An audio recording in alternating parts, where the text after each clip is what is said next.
Hello everyone and a very warm welcome to my channel UPSC with Sandeep Ma'am, and this is our daily session for Indian polity, and we are discussing Indian polity from the point of view of UPSC and UPPCS and other state competitive exams. तो जिस जिस exam में भी आपको Indian polity का portion मिलेगा उसके लिए आपको ये क्लास बहुत हेल्पफुल रहेगा. So I would like everyone to please subscribe my channel UPSC with Sandeep Ma'am. And this is the second session in the series of Indian polity. So today is the second class. And जो भी student आज पहली बार visit कर रहे हैं to my channel, I would request them to watch the first class also. तो Indian polity for beginners का first class भी आप जरूर देखिए, जो आपको बहुत बहुत हेल्पफुल होगा to understand and make linkages with the second class. तो आप फर्स्ट क्लास को जरूर विजिट करिए. So let's start with the second class and let's move on to the next topic of our class. But उससे पहले we are going to revise कि हमने last class में क्या किया. और लास्ट क्लास में हमने क्या डिस्कस किया था, that what do you mean by constitution and why do we need a constitution. तो ये हमने डिस्कस करा था in the first class. Just a second.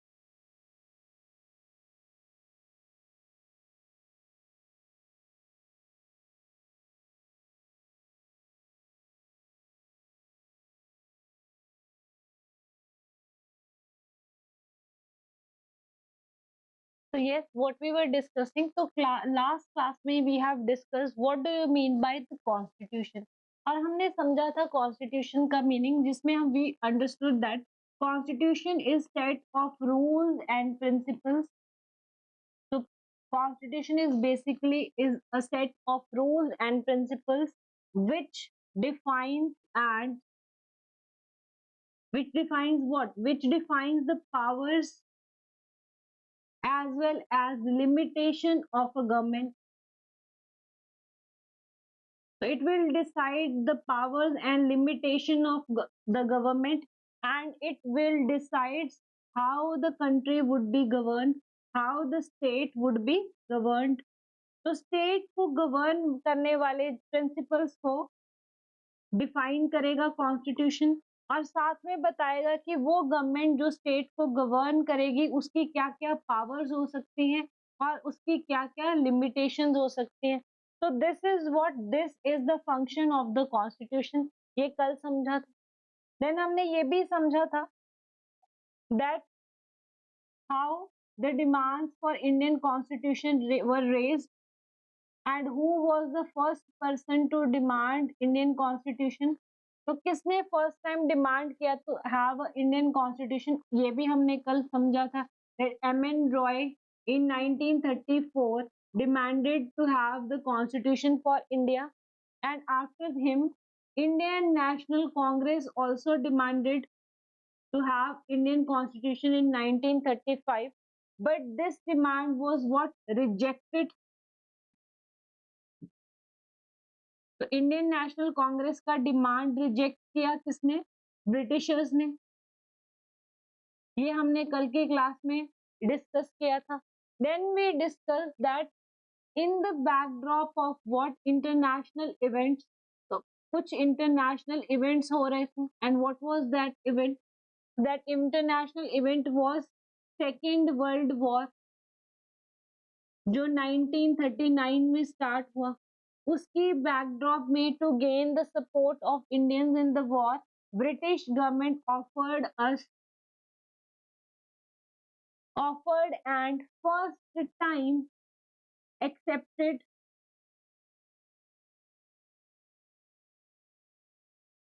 Demand to have constitution. तो हमारा जो डिमांड था टू हैव कॉन्स्टिट्यूशन, ये ब्रिटिशर्स ने फर्स्ट टाइम कब एक्सेप्ट किया, ये भी हमने कल की क्लास में पढ़ा था. That it was accepted in August offer. तो अगस्त ऑफर में ये पहली बार एक्सेप्ट किया गया था, ये कल की क्लास में समझा था. और ये अगस्त ऑफर कब आया था, ये भी समझा था. अगस्त ऑफर आया था 1940 में, बट इंडियन नेशनल कांग्रेस ने इस प्लान को रिजेक्ट किया था. देन इसके बाद नेक्स्ट प्लान भी आया था, तो हमने एसीसी कोड बना के याद किया था। तो what was the second plan?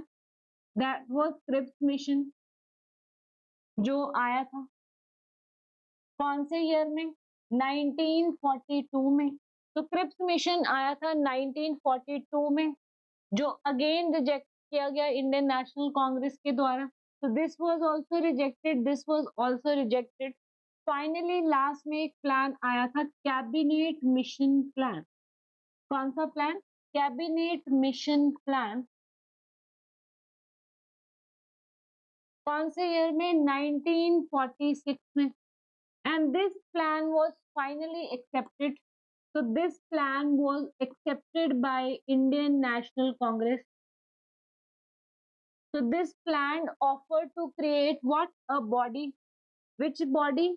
Constituent Assembly. तो इसने बोला कि we will form what? A Constituent Assembly, and इस body का काम क्या होगा? To frame the Constitution of India. और इस Constituent Assembly में जितने भी members होंगे, all the members would be what? All members would be Indian. तो फाइनली इस प्लान पे सहमति बन गई और इंडियन नेशनल कांग्रेस भी एग्री कर गया। तो अगर क्वेश्चन आए कॉन्स्टिट्यूंट असेंबली कौन से प्लान के अंडर बनी थी, तो हमारा आंसर क्या होगा? Our answer is what? Cabinet mission plan. तो आज की क्लास यहीं से शुरू करनी है, फ्रॉम कैबिनेट मिशन प्लान।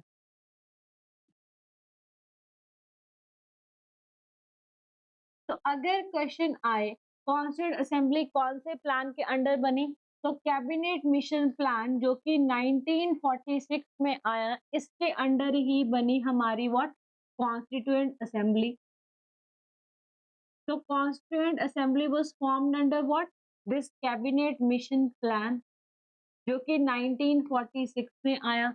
और इस कैबिनेट मिशन प्लान में how many members were there? अगर ये क्वेश्चन आ जाए तो ये भी पता होना चाहिए कि ये जो कैबिनेट मिशन प्लान आया, इस कैबिनेट मिशन प्लान में कितने लोग आए। तो कितने लोग थे? 3 मेंबर्स थे इसमें। 3 लोग आए कैबिनेट मिशन प्लान लेके। और कौन 3 थे? तो ऐसे याद रखो, 3 ब्रिटिशर्स आए कैप पहन के। तो क्या पहन के? कैप। तो our code is what? Cap. अब कैप में सी क्या है? C is Stafford Cripps. तो पहला member of the cabinet mission Plan was what? Stafford Cripps. ये वही क्रिप्स हैं जो 1942 में क्रिप्स प्लान लेके आए थे और फिर से आए हैं under the cabinet mission plan. तो first member is what? Stafford Cripps. What is the second member? Second का नाम ए से है, so he is A.V. Alexander. So what is the second member? Second member is A.V. Alexander. And third member is Patrick Lawrence. So third member is what? Patrick Lawrence. तो 3 लोग कौन कौन से हैं? स्टेफर्ड क्रिप्स है, एवी Alexander है और Patrick Lawrence है। ये 3 लोग आए under the cabinet mission plan. और जिस प्लान ने हमें क्या ऑफर किया? जिस प्लान ने ये ऑफर किया कि let's form a Constituent Assembly, जिसका काम क्या होगा? कॉन्स्टिट्यूशन बनाना। तो कॉन्स्टिट्यूएंट असेंबली किस प्लान के अंडर बनी? It is form under what? Cabinet mission Plan. And इस कैबिनेट मिशन प्लान में कितने लोग थे? 3 लोग थे, Stafford Cripps, A V Alexander and Patrick Lawrence. अब एक और क्वेश्चन आ सकता है कि इन तीनों मेंबर्स में से कैबिनेट मिशन प्लान का चेयरमैन कौन था? Who was the chairman? तो ये भी क्वेश्चन आ सकता है। So who was the chairman? Remember, Patrick Lawrence was the chairman. So Patrick Lawrence was the chairman of the cabinet mission plan. ये भी आपने याद रखना है।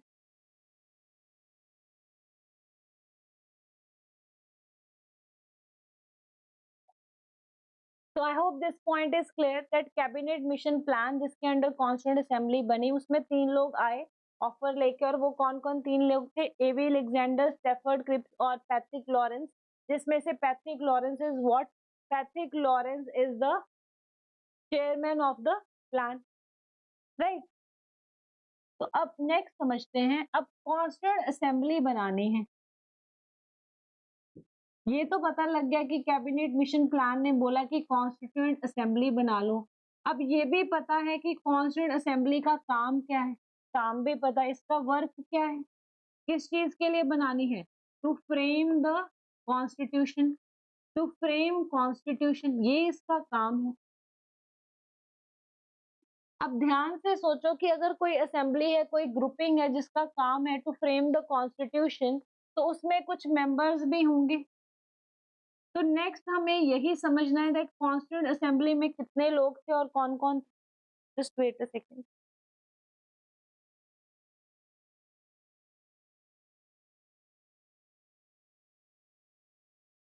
So I think the video was little bit blur before this. So I've changed the settings, तो देखते हैं।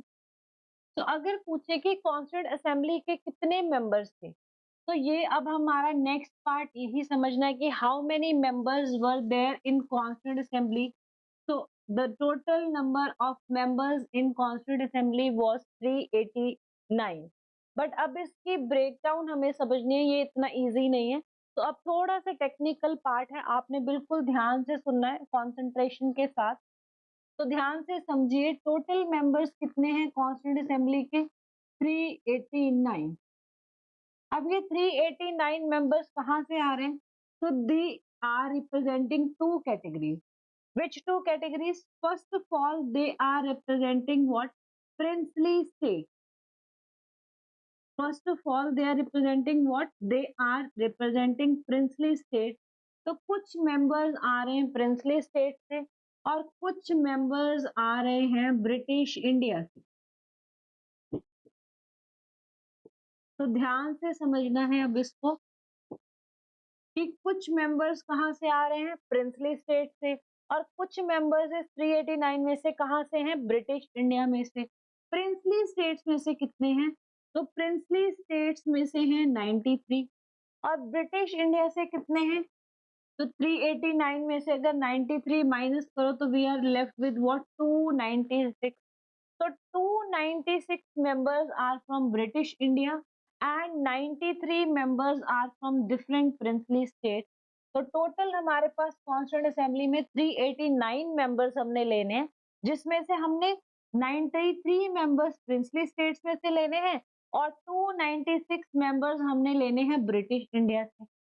तो I hope this point is clear. But अब कुछ स्टूडेंट्स को ये भी कंफ्यूजन होगा that what are princely state and किसको बोल रहे हैं ब्रिटिश इंडिया, डिफरेंस क्या है? सारा ही इंडिया अगर ब्रिटिश रूल के अंडर था, तो why these two categories, what are this princely states and what is this concept of British India? तो अब इसको ध्यान से समझते हैं, ये थोड़ा हिस्टोरिकल है इसमें अंडरस्टैंडिंग, बट आपने ध्यान से समझ। तो क्या चीज है, अब आप समझो जब ब्रिटिशर्स इंडिया में आए, राइट, तो वो कैसे आए? They came as what, trader, and but finally over the period of time, trader के जैसे आए, मर्चेंट्स के जैसे आए, but over the period of time they became the ruler and they starting ruling us. So जब ये जर्नी चल रहा था that they were trying to what become the rulers, so they were using different methods, they were using different methods to rule over India, different methods use कर रहे थे। तो एक तो सबसे सिंपल मेथड क्या है, यू फाइट अ वॉर और उस एरिया को जीत जाओ और उसको क्या कर लो, वॉर जीत जाओ और इस एरिया को कर लो एनेक्स। ये तो एक बहुत सिंपल वे है। And there are some other what indirect ways also. So there are what some indirect ways also जिससे आप किसी एरिया पे रूल कर सकते हो। तो ब्रिटिशर्स ने दोनों अपनाए, they like went for wars also, they fought wars with the different kings and they also used indirect ways to rule the country, to annex some areas। तो वो अब समझना है कैसे है। तो imagine this is a territory of a king, ये कोई किंग है, कोई इंडियन किंग है, ठीक है, कोई X Y Z Indian king है और ये उसकी सारी टेरिटरी है। अब क्या है, दूसरी तरफ है ब्रिटिशर्स, दूसरी तरफ क्या है, Britishers, and they attacked this territory of king and they what, attacked. तो ब्रिटिशर्स ने अटैक कर दिया किंग पे, right. and imagine the king has lost. So who has lost? King has lost, and who has won? Britishers has won this fight. Britishers have won this war. So what will happen? They will annex the area. अब क्या, क्योंकि उन्होंने राजा को हरा दिया, तो अब raja is no more a raja here because he has lost the war. So they will what? Annex that area. तो दिस एरिया जो पहले जहां पे कौन रूल कर रहा था? किंग रूल कर रहा था. अब वहां पे कौन रूल करेगा? Now they that would be under the rule of what? British. Now that would be under the rule of British. So I hope आपको ये सिचुएशन समझ आ रही है कि क्या हो रहा है. एक किंग है, कोई इंडियन किंग है, उसके टेरिटरी पे किसने अटैक कर दिया? ब्रिटिशर्स ने अटैक कर दिया एंड ब्रिटिशर्स जीत गए. एंड ब्रिटिशर्स ने जीत के उस एरिया को क्या कर लिया? उस एरिया पे कब्जा कर लिया, क्योंकि उन्होंने राजा को तो हरा दिया. तो राजा क्या है? हार चुका है. So that area has been what? Annexed by the Britishers, and now that area is under the rule of what? British. तो ये जो कॉन्सेप्ट है, यहाँ पे ब्रिटिश कैसे रूल कर रहे हैं? डायरेक्टली. तो this is what? The example of direct rule. क्योंकि ब्रिटिशर्स ने क्या है? किंग को हरा दिया एंड ये सेटअप ही खत्म कर दिया. और अब यहाँ पे कौन आ गया? यहाँ पे आ गया ब्रिटिशर. और ये एरिया डायरेक्टली किसके अंडर आ गया? And this whole area is under the direct rule of what? Britishers. तो this is called the direct rule का कॉन्सेप्ट. और ऐसे जो भी एरियाज उन्होंने कैप्चर किए, उन सब एरियाज को उन्होंने क्या बोला? British India.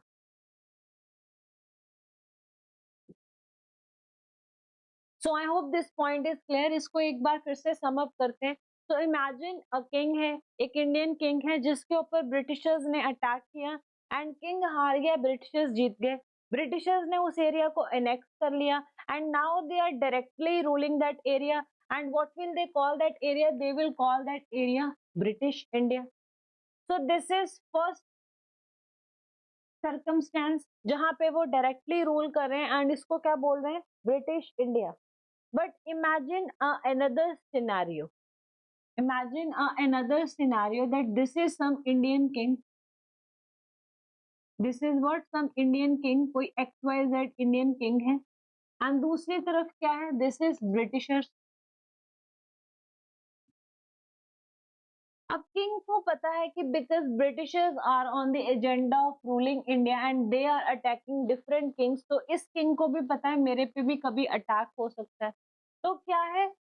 इससे पहले कि ब्रिटिशर्स उस पे अटैक करें, तो अटैक करने से पहले ही अभी कोई फाइट नहीं हुआ है, तो ये किंग और ब्रिटिशर्स क्या है? आपस में एक ट्रीटी साइन कर लेते हैं. तो they are signing what? A treaty. They are signing a contract. एक संधि कर रहे हैं. क्या संधि कर रहे हैं? जो किंग कह रहा है, किंग क्या कह रहा है? डू नॉट अटैक मी. तो मेरे पे आपने अटैक नहीं करना है, तो डोंट अटैक. आप हमला मत करिए, लेट्स नॉट फाइट. तो वॉर नहीं करते हैं, तो वॉर अवॉइड हो गई. अब समझो वॉर नहीं हुई तो ब्रिटिशर्स कैसे किंग को हराएंगे और कैसे उस पर रूल करेंगे. लेकिन अब क्या है? अब ऑफर कर रहा है इसके बदले में कुछ, कि आप मेरे पे अटैक मत करो. इसके बदले में किंग क्या ऑफर कर रहा है? किंग ऑफर कर रहा है, वो समझना है. किंग क्या कह रहा है? I will accept what? British paramountcy. I will what? Accept what? British paramountcy.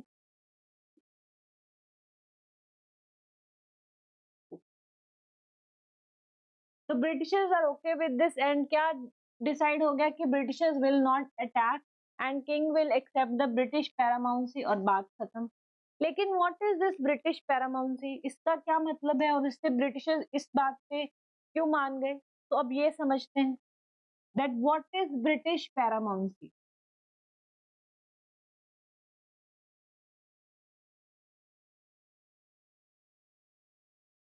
whenever I say that some power is paramount या कोई चीज पैरामाउंट है, तो उसका क्या मतलब है? That is supreme.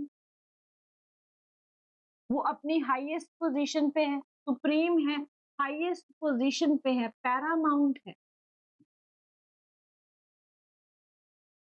तो जब किंग ये कह रहा है कि मैं ब्रिटिश की पैरामाउंसी मान लूंगा, इस बात का क्या मतलब है? वो इनडायरेक्टली ये कह रहा है कि चाहे मैं रूल कर रहा हूँ, चाहे रूल कौन कर रहा है, किंग कर रहा है, लेकिन वो किसके बिहाफ पे रूल कर रहा है? So he will accept that I am what he accept that I am ruling on the behalf of ruling on the behalf of British crown. तो मैं ब्रिटिश क्राउन को अपने ऊपर क्या है, राजा मानता हूँ। मैं अपने ऊपर भी अगर किसी को मानता हूँ तो वो किसको मानता हूँ? ब्रिटिश को, ब्रिटिश गवर्नमेंट को, ब्रिटिश क्राउन को। तो मैं क्या है, I would be answerable to, I would be accountable to what? British.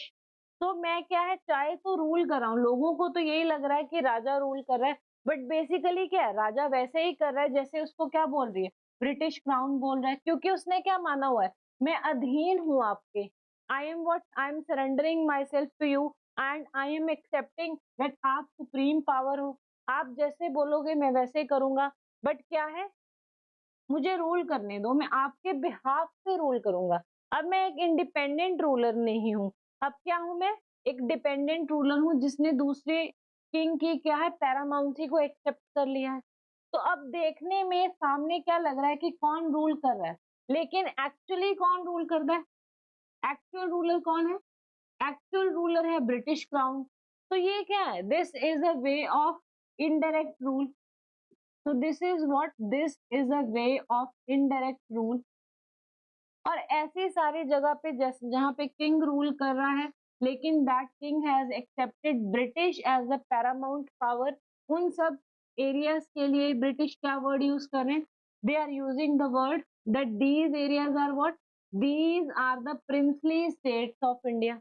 जहाँ पे कहने को किसका राज है, प्रिंस का, लेकिन एक्चुअली वो भी क्या है, ब्रिटिश पैरामाउंसी के अंडर है। बेसिकली है तो वो भी ब्रिटिश की कॉलोनी, बट सामने से देखने से कौन रूल कर रहा है? The Prince is ruling. तो ये डिफरेंस है। तो अगर हम अपने वही स्लाइड पे वापस आए, the total members of Constituent assembly कितने हैं? 389। अब उसमें से जो डायरेक्ट, वो एरियाज जो directly under the rule of British है, उसको क्या बोलना है? उसको बोलना है ब्रिटिश इंडिया। एंड उस ब्रिटिश इंडिया से भी कुछ मेंबर्स आ रहे हैं एंड कुछ मेंबर्स आ रहे हैं जहां पे ब्रिटिश का क्या है, इनडायरेक्ट रूल है। एंड उनको क्या बोलना है, इनडायरेक्ट रूल वाले एरियाज को princely state. So they are what, princely state. अब वो प्रिंसली स्टेट्स और ब्रिटिश इंडिया से कितने मेंबर्स हैं, ये हमने ऑलरेडी डिस्कस किया है। तो 296 members are from what, British India, and 93 members are from what, princely state. So I hope this point is very very clear now. कि what is the difference between British India and what is the difference between princely states? Princely states और British India कैसे एक दूसरे से different है, आपको समझ आ गया होगा। एंड ब्रिटिश इंडिया से कितने मेंबर्स आ रहे हैं? 296, ये भी याद रखना है।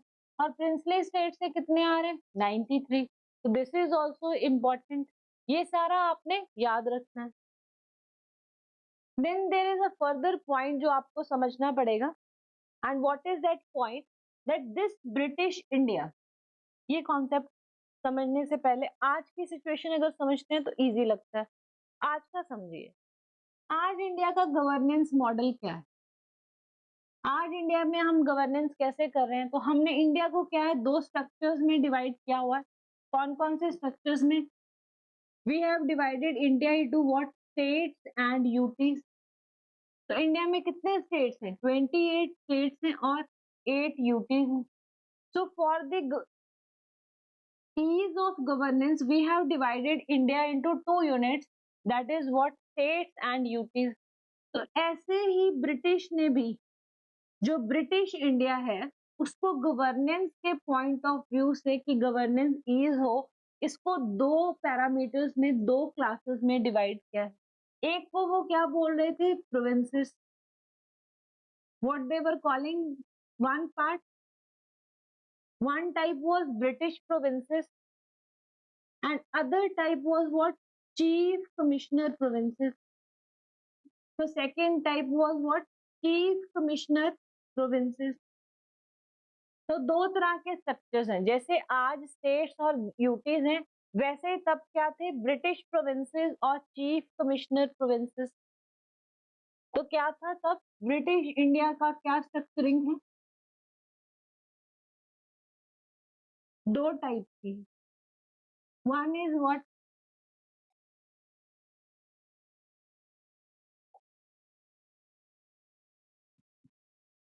One is what British provinces,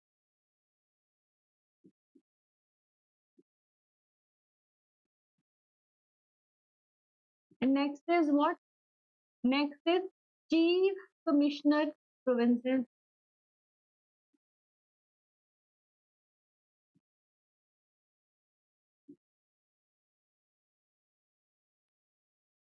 right. तो ब्रिटिश इंडिया में से कुछ मेंबर्स ब्रिटिश प्रोविंसेस से आ रहे हैं, कुछ मेंबर्स कहाँ से आएंगे फिर, चीफ कमिश्नर प्रोविंसेस से। जैसे आज स्टेट्स हैं वैसे ब्रिटिश प्रोविंसेस थी, और जैसे आज हमारे पास यूनियन टेरिटरीज है तब क्या थी, चीफ कमिश्नर प्रोविंसेस थी। तो यही पॉइंट को समझते हुए नेक्स्ट मूव करते हैं कि 389 जो मेंबर्स हैं उसमें से क्या है, कुछ ब्रिटिश इंडिया में से हैं। ब्रिटिश इंडिया में से कितने हैं, 296। और प्रिंसली स्टेट्स में से कितने हैं, 93। अब ये ब्रिटिश इंडिया भी हमने समझा ये दो पार्ट्स में डिवाइडेड थी, एक क्या थी, ब्रिटिश प्रोविंसेस, और दूसरी क्या थी, चीफ कमिश्नर प्रोविंसेस। तो कुछ मेंबर्स इस 296 में से कुछ मेंबर्स चीफ कमिश्नर प्रोविंसेस से आ रहे हैं और कुछ मेंबर्स ब्रिटिश प्रोविंसेस में से आ रहे हैं। तो अब यही समझना है कि ये 296 में से कितने मेंबर्स चीफ कमिश्नर प्रोविंसेस में से आ रहे हैं। तो याद रखना है चीफ कमिश्नर प्रोविंसेस से कितने मेंबर्स आ रहे हैं, 4। और ब्रिटिश प्रोविंसेस से फिर कितने मेंबर्स होंगे, 292। तो टोटल करोगे तो कितना हो गया, 296। So British Indian province से we are having what, 292 members. Chief Commissioner provinces से we are having 4 members. तो टोटल ब्रिटिश इंडिया के कितने हो गए, 296, और प्रिंसली स्टेट्स के तो 93 हैं, ये हमें पता ही है, राइट। तो I hope this point is clear. अब वो ये भी पूछ सकता है कि कौन कौन सी चार कमिश्नर चीफ कमिश्नर प्रोविंसेस से मेंबर्स आ रहे थे, तो ये चारों के नाम भी पता होने चाहिए। तो क्या है, बहुत इजी है, ए है, बी है, सी है और डी है। ए बी सी डी से याद कर लो, बहुत इजी है। तो फर्स्ट चीफ कमिश्नर प्रोविंस जहां से आपके पास मेंबरशिप थी that was Ajmer, and second was Balochistan. Third is what, third is Coorg. Coorg कहाँ है, आज के कर्नाटका में। And fourth is what, fourth is Delhi. तो क्या समझे, 389 टोटल कॉन्स्टिट्यूंट असेंबली के मेंबर्स हैं, जिसमें से 93 are from princely state and 296 are from British India. And to इस 296 में से भी अगर प्रोविंसेस की बात करें तो 292 मतलब स्टेट्स की बात, और अगर यूटीज की बात मतलब चीफ कमिश्नर प्रोविंसेस की बात करूं तो कितनी चीफ कमिश्नर प्रोविंसेस से मेंबर्स आ रहे हैं, 4। मतलब चीफ कमिश्नर प्रोविंसेस तो ज्यादा थी लेकिन रिप्रेजेंटेशन कितनों को मिली कॉन्स्टिट्यूंट असेंबली में, ओनली 4। एंड कौन कौन सी 4, ए बी सी डी। तो डी से दिल्ली, सी से कुर्ग, बी से इज बलूचिस्तान एंड ए से is what, Ajmer. So I hope this point is clear. देखिए इस क्लास में मैंने बहुत बार एक ही चीज रिपीट किया, लेकिन उसका कॉन्सेप्ट ये है कि बिकॉज इसका क्लैरिटी बहुत कम स्टूडेंट्स को रहता है। So my point of discussing it again and again is that you should be thoroughly clear with this point, because ये आपको फर्दर बहुत सारे नेक्स्ट चैप्टर्स में हेल्प करेगा। एंड इवन इट दिस अगर आपको ये अंडरस्टैंडिंग होगा तो it will be very very helpful for Indian modern history समझने में भी। so that is why I am stressing so much on this topic. So I hope I am making the point clear. तो थोड़ा सा next point पे move करते हैं। अब नेक्स्ट पॉइंट क्या है, अब हमें 389 मेंबर्स सिलेक्ट करने हैं। ये तो पता लग गया कि ब्रिटिश इंडिया से 296 लेने हैं, और प्रिंसली स्टेट से 93 लेने हैं। अब नेक्स्ट क्वेश्चन क्या है, मेथड, कि how we are going to choose these members, तो कौन से मेथड से चूज करेंगे वो भी क्लैरिटी होना चाहिए। तो उसके बारे में समझते हैं कि अगर हमारे को मेंबरशिप चाहिए किसमें, तो we are talking about the membership of Constituent Assembly, जिसमें से some members are coming from British India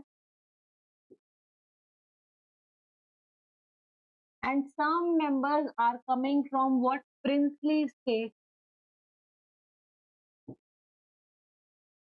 And how many members are coming from princely states? 93. And how many from British India? 296, जिसमें से 292 plus 4 का हमारे पास concept है जो हमने previous slides में समझ लिया है। अब जो प्रिंसली स्टेट से मेंबर्स आएंगे वो कैसे चूज करने हैं, तो उसका चूजिंग का मेथड बहुत सिंपल है। The method is what, nomination. तो जिसको भी प्रिंस नॉमिनेट कर देगा वही मेंबर, वही आदमी रिप्रेजेंट करेगा उस प्रिंसली स्टेट को कॉन्स्टिट्यूंट असेंबली में। तो प्रिंसली स्टेट्स के मेंबर्स कैसे आए, they were nominated by whom, तो नॉमिनेटेड बाय प्रिंस। अब एग्जामिनर आपको कंफ्यूज करने के लिए क्या ऑप्शन बना सकता है, that the members from the princely states were nominated by the Britishers. No, ध्यान से पढ़ना है, नॉमिनेशन तो ठीक है बट कौन नॉमिनेट कर रहा है, who will nominate, the concerned prince will nominate, so the member would be chosen by the method of what, nomination by the prince. So I hope this point is very very clear. अब समझना है British India से कैसे member आए। यहाँ कौन सा method use किया, यहाँ मेथड यूज किया इलेक्शन। तो कौन सा मेथड यूज किया यहाँ पे, here the method uses what, elections। अब इलेक्शन यूज किया तो कौन वोट डालने आया, तो this was what, this was the indirect election. कैसे इलेक्शंस थे, इनडायरेक्ट इलेक्शन।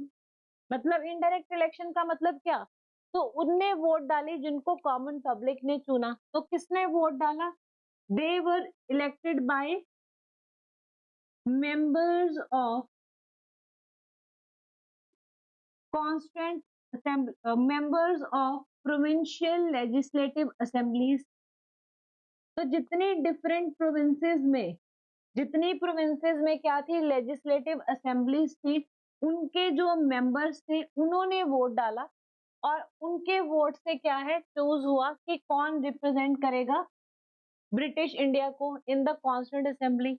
तो I hope this point is clear कि प्रिंसली स्टेट से जो मेंबर्स आए हैं वो कैसे आए, they are by the nomination by the Prince.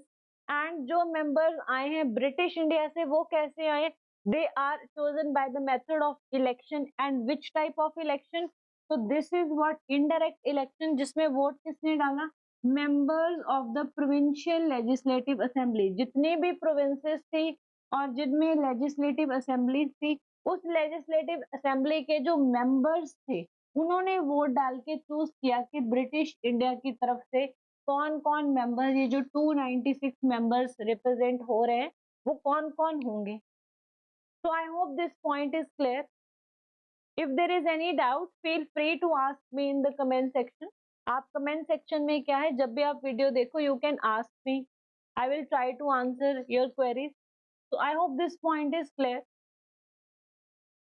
तो अब हमने ये भी समझ लिया कि कॉन्स्टिट्यूंट असेंबली जो है वो कौन से प्लान के अंडर बनी, तो कौन से प्लान के अंडर बनी, कैबिनेट मिशन प्लान।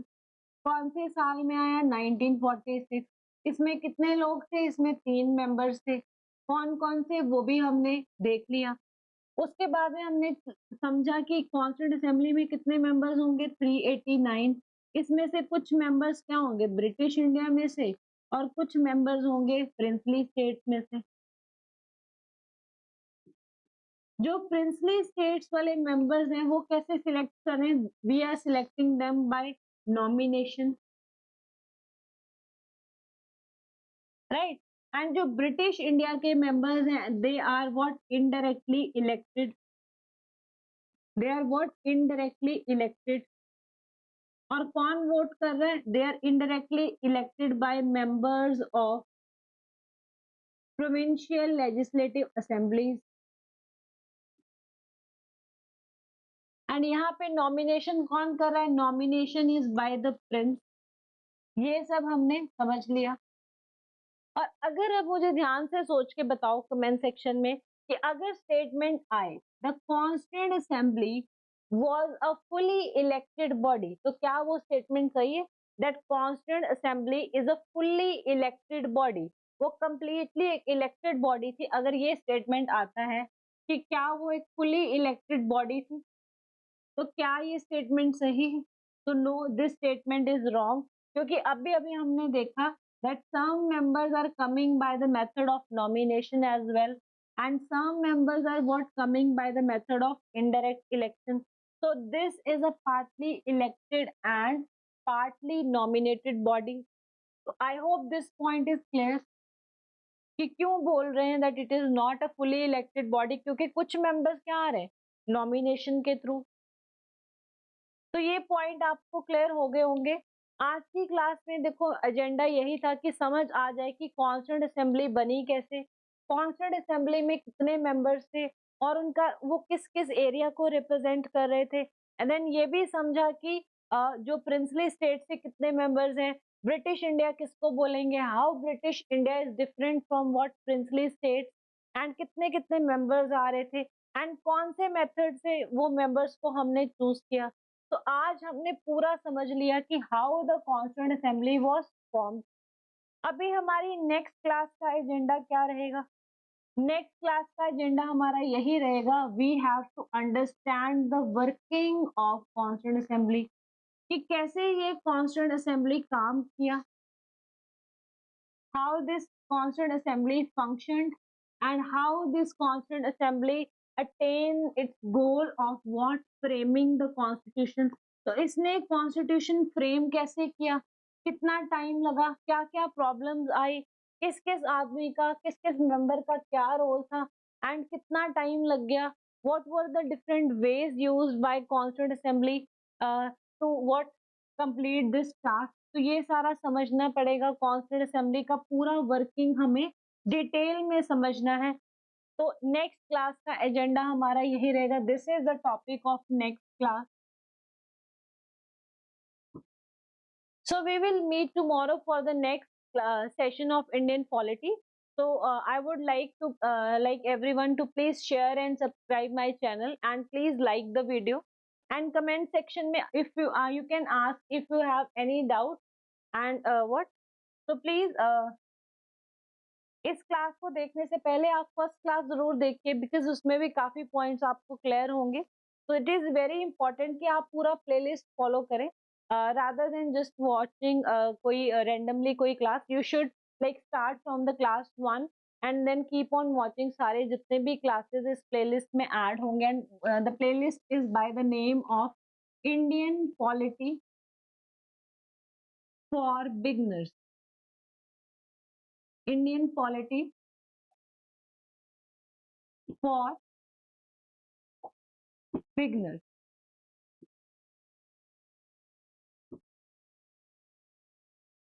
तो ये क्लास आपको इस प्लेलिस्ट में मिल जाएंगी, एंड रेस्ट क्लासेस भी इसी प्लेलिस्ट में ऐड होंगी। So I hope this session has been helpful to you. Let's meet for the next session. Let's find up here. Thank you, students. Please like and share my channel. Thank you, and let's meet for the next session tomorrow. Thank you so much.